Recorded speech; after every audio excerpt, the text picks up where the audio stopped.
Merry Christmas, everyone. Tonight, we celebrate a central moment in Christian doctrine, the birth of Jesus, though many of us do not identify as Christian. And as we lift up the heartening story of a wondrous birth, the hope represented by a newborn baby, we are also aware of the violence that has been perpetrated in the name of Christianity. With this in mind, knowing full well that Christianity was used to justify the horrendous treatment of Native Americans across this continent and in these very hills we sit upon, we affirm that we are committed to being in right relations with the Nisenan, the indigenous people of this land, who are still here among us today. We have a basket of black oak acorns on our altar as a symbol of our commitment.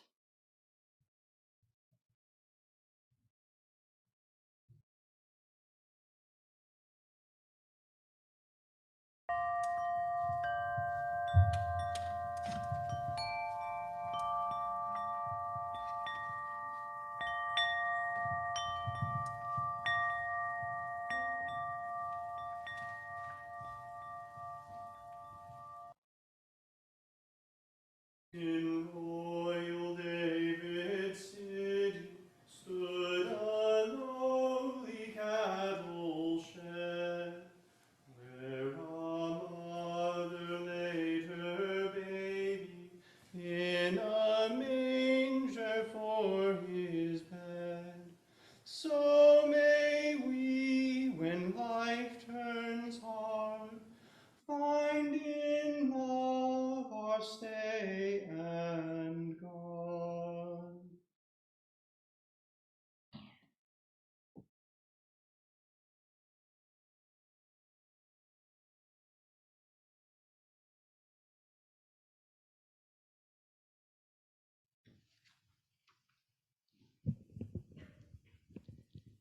Now is the moment of magic, when the whole round earth turns again toward the sun, and here's a blessing.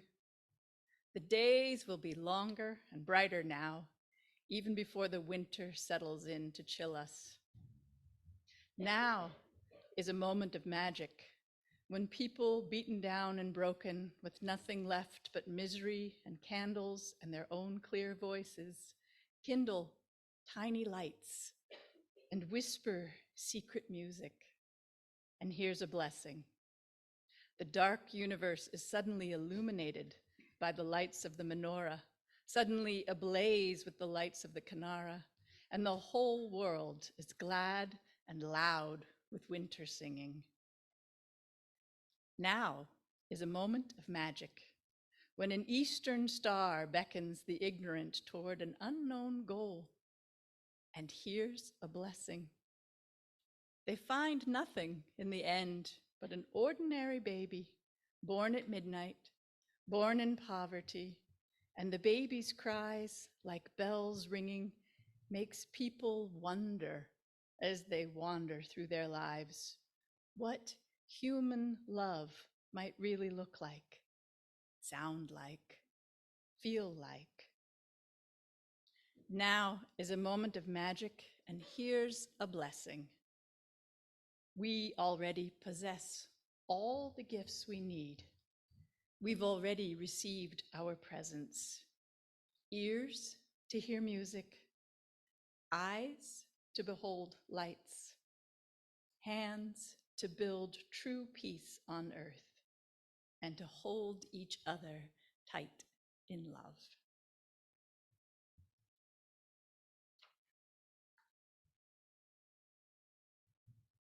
Will you join in singing Angels We Have Heard on High?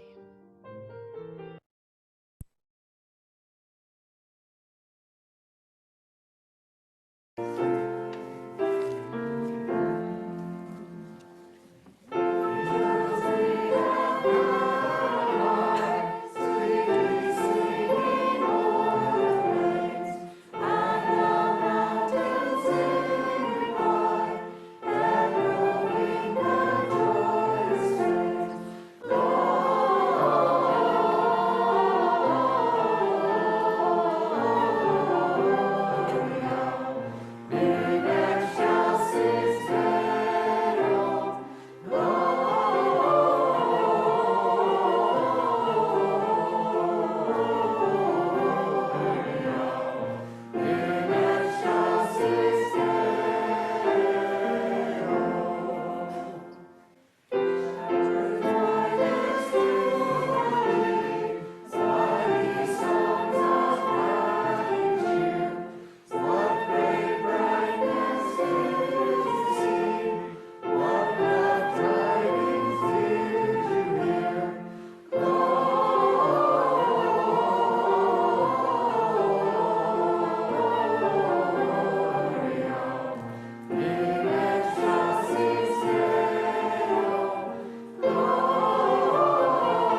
Merry Christmas. I'm Lindsay Dunkel, and I'm delighted to welcome you to the Unitarian Universalist community of the mountains this Christmas Eve for a service of carols and candles. Tonight, we seek to hear at the heart of the Christmas story the message of courageous love that its namesake lived. As UUs, we take as sources we take as sources of our living tradition the words and deeds of prophetic people which challenge us to confront powers and structures of evil with justice, compassion, and the transforming power of love. This seems a perfect description of the work of Jesus.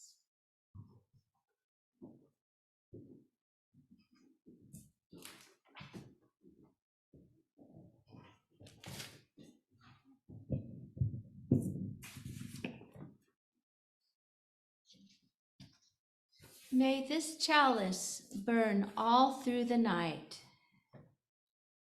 May our hearts be open and may our minds be still. May our truth be spoken and may our lives fulfill this promise of peace.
We have a trio of Christmas readings from Lynn Unger this evening. And the first is called Fear Not. And lo, the angel of the Lord came upon them, and the glory of the Lord shone round about them, and they were sore afraid. And the angel said unto them, Fear not. Which is maybe a silly thing for a creature made of wings and eyes to say to a couple of schmoes who were just hanging out with their sheep until the heavens cracked open. Who wouldn't be afraid? And who stops being afraid because someone tells you? And yet, fear not is the thing that angels say, apparently. An angel says it to Mary and to Joseph, fear not. As if that would undo the panic of the moment, let alone all the hardship to come. The story never says if Mary or Joseph or the shepherds were comforted by these fear-denying angels. Likely not. But all of them moved forward, did the next thing that was to be done, which is about all you can ask. And maybe when the word came from Herod about smiting babies and they had to run, maybe when all the daily terrors of life descend, it could be good to have angelic voices whispering, fear not, all down the long road and reminding you about the tidings of great joy.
Magnificat.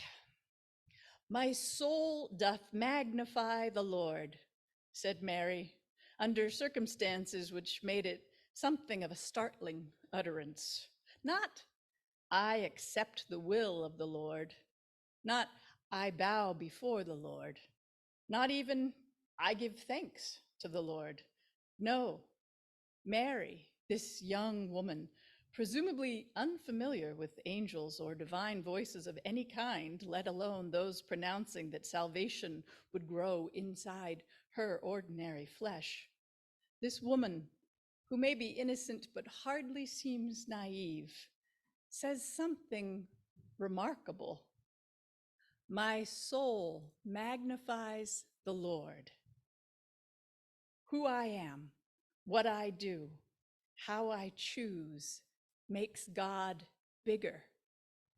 As if God were to slip between microscope slides and appear in never before seen detail, which is, of course, exactly what happens.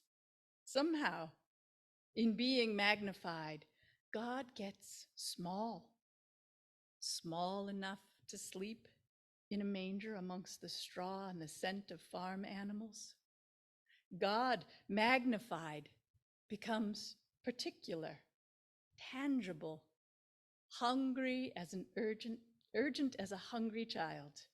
And Mary, like so many women before her and after her, puts the baby to her breast, where they both grow vast in one another's eyes.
Christmas.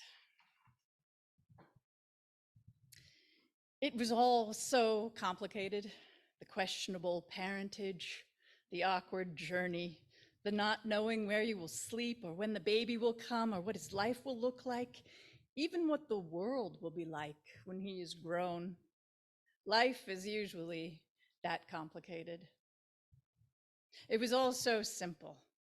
Keep walking, stop when you can, breathe. Through the pain, breathe.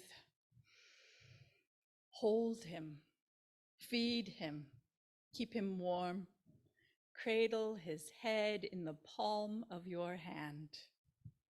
These are the things we all know. It is so complicated and so simple. Love what does not belong to you. Love what will be broken.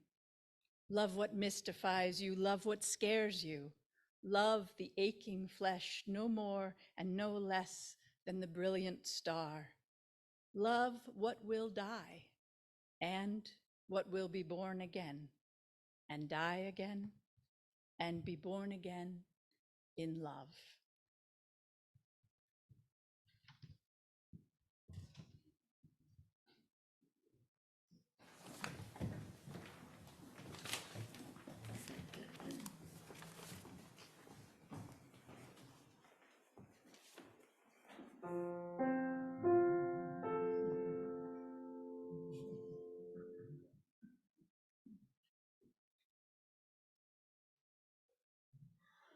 In the bleak midwinter, frosty wind made moan. Earth stood hard as iron, water like a stone.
I first met Santa when I was 3 years old in downtown San Francisco.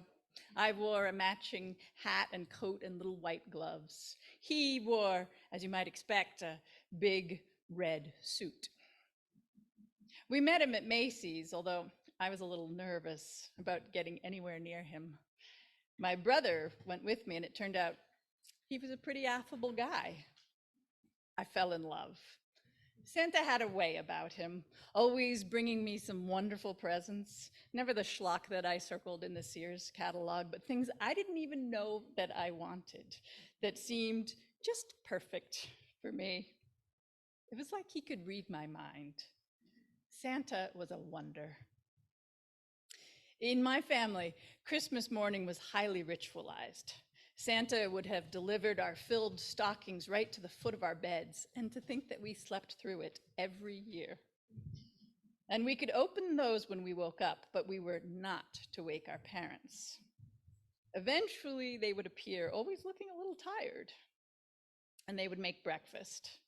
And then they'd always have a second cup of coffee, while my brother and I danced around the table, exhorting them to drink it in the living room.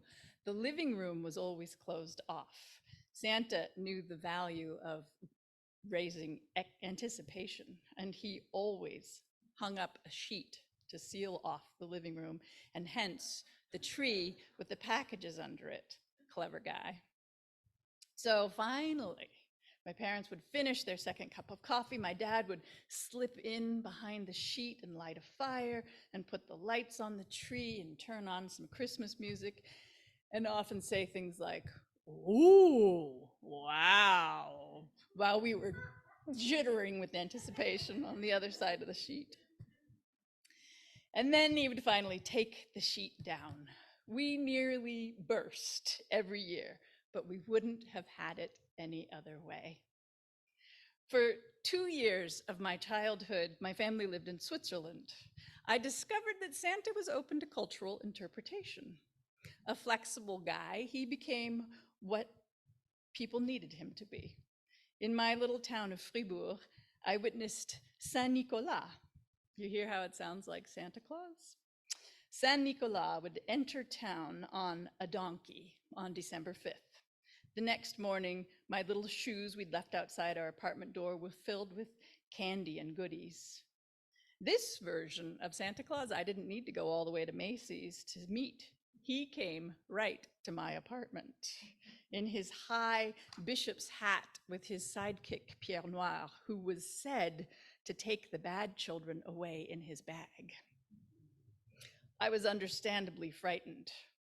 And Saint Nicolas knew that I didn't always finish my dinner and that I sometimes fought with my brother. He read it right out of his big book. But he also knew that I shared things and cleaned my room and was learning to read. Turned out, Pierre Noir had chocolate Saint Nicolas in his bag, not naughty children, and my brother and I each got one. But my brother and I still needed him to come in his Santa Claus guise that we believed in and deliver presents while we were sleeping on December 24th, and so he did. I got a baby doll that spoke German, the wonder. Back in San Francisco, my brother and I were growing more sophisticated. We thought that maybe the Christmas gifts were hidden in our house in the weeks leading up to the big day. One day, home alone for a bit, we searched high and low.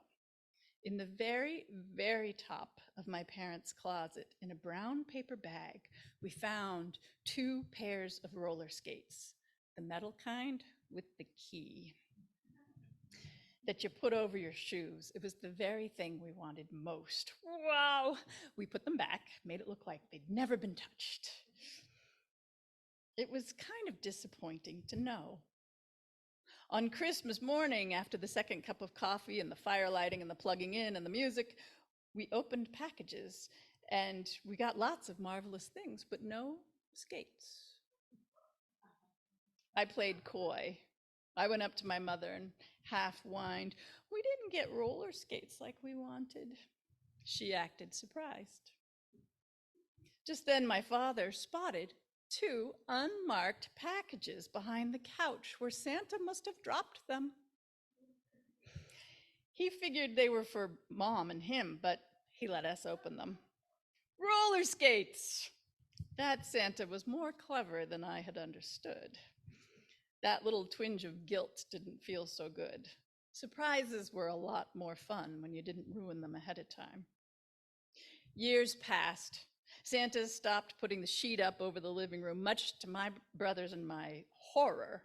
He figured we were teenagers and didn't need a literal interpretation of anticipation any longer. He was probably right, as usual.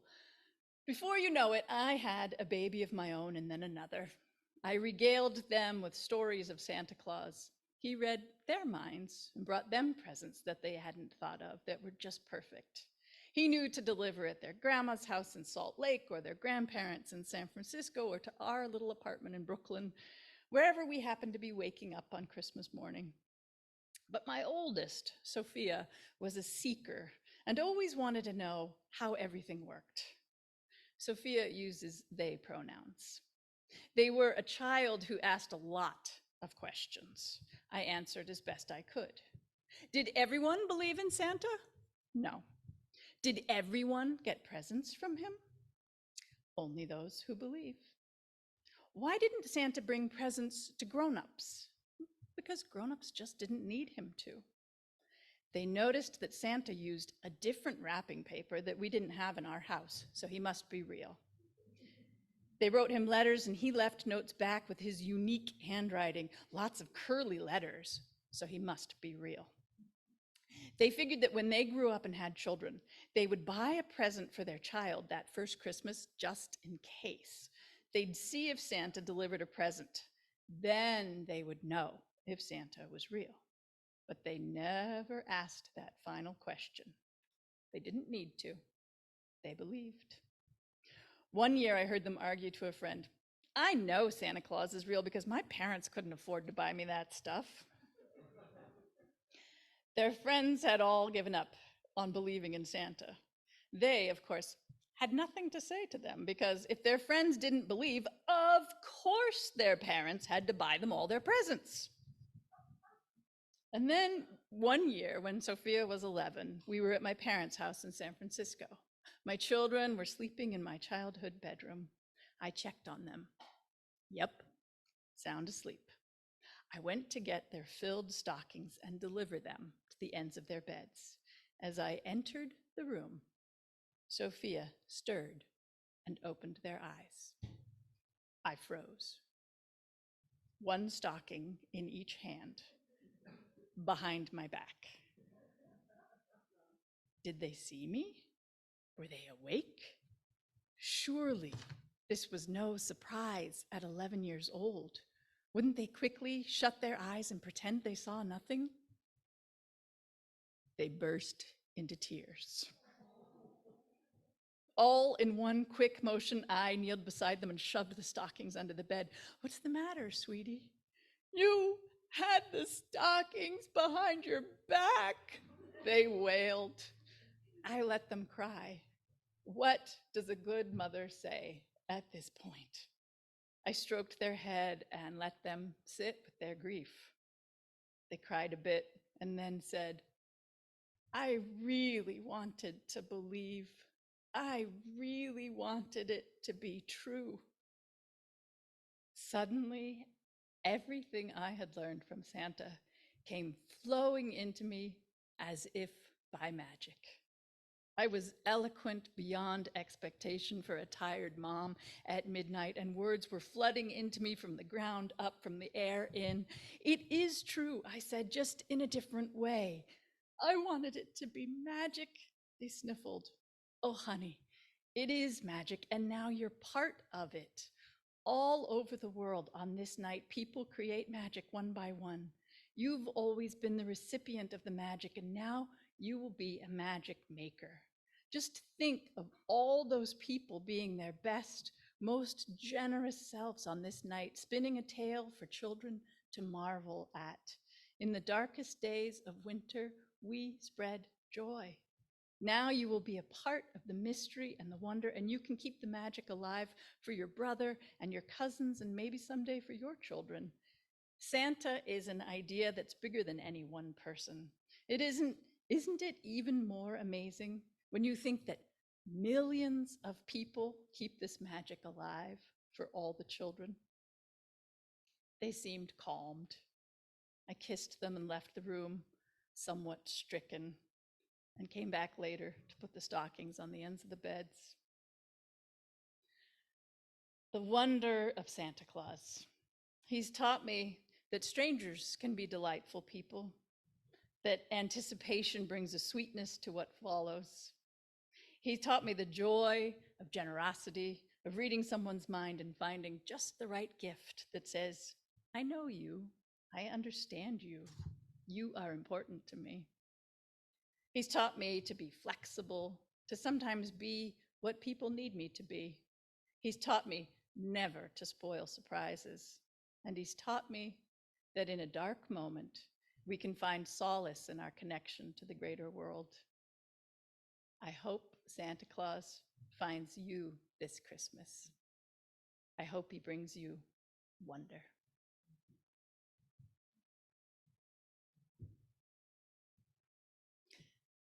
Like Santa, as part of our Christmas tradition at UUCM, we are the gift givers. We collect gifts for people who otherwise might not receive any. What a joy it was to see our foyer out there overflowing with gifts for people in our community. And on Christmas Eve, we collect a special offering. Our Christmas Eve offerings support the Minister's Discretionary Fund, which is used to support people in need both within the UUCM community and beyond. Thank you for your generous gifts. You will be helping people throughout the year. We'll be passing 2 different baskets, one for your offering and one with candles in it. Please each be sure to take a candle, which we'll use in a moment.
We dedicate this special offering to all those who may come through our doors seeking shelter, whether that be physical or metaphysical.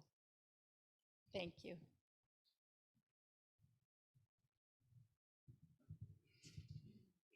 So many thank yous to all the people who go into making a service like this. Thank you to Joe and to Leona for reading, to Toby and Kate for the wonderful music, and to all the members of our choir. Thank you. To Bob and Siobhan back there on audio visual, thank you so much. Bob's been here all evening. To George Dunstan behind the scenes, to Eileen Hale, who is our host on Zoom this evening, to Shanti, and to Jean and Lori for greeting everybody, and thanks for refreshments to Lori Bell.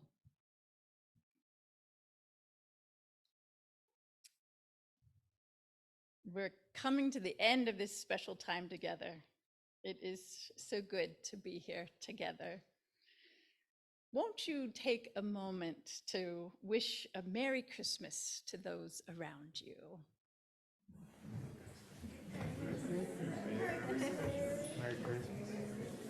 Love your family. Merry Christmas.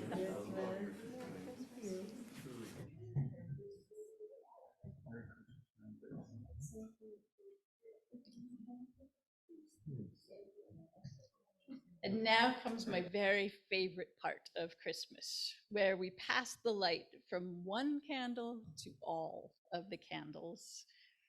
So you'll tip your unlit candle into the flame of a lit candle, so the lit candles stay upright so they don't drip.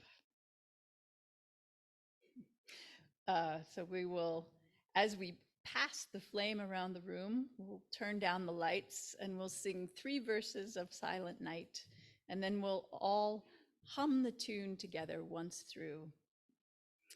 Those of you on Zoom are welcome to turn off the lights around you and to light a candle too if you have one handy. Silent night,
as we leave this sanctuary in the deep dark of winter, let us carry with us the message of love that we find in the Christmas story, radical love, courageous love. As Lynn Unger hopes for us, may we love what does not belong to us, love what must be broken, love what mystifies us, love what scares us, love the aching flesh no more and no less than the brilliant star. Love what will die and what will be born again and die again and be born again in love. Amen, Ashe, and blessed be. Merry Christmas.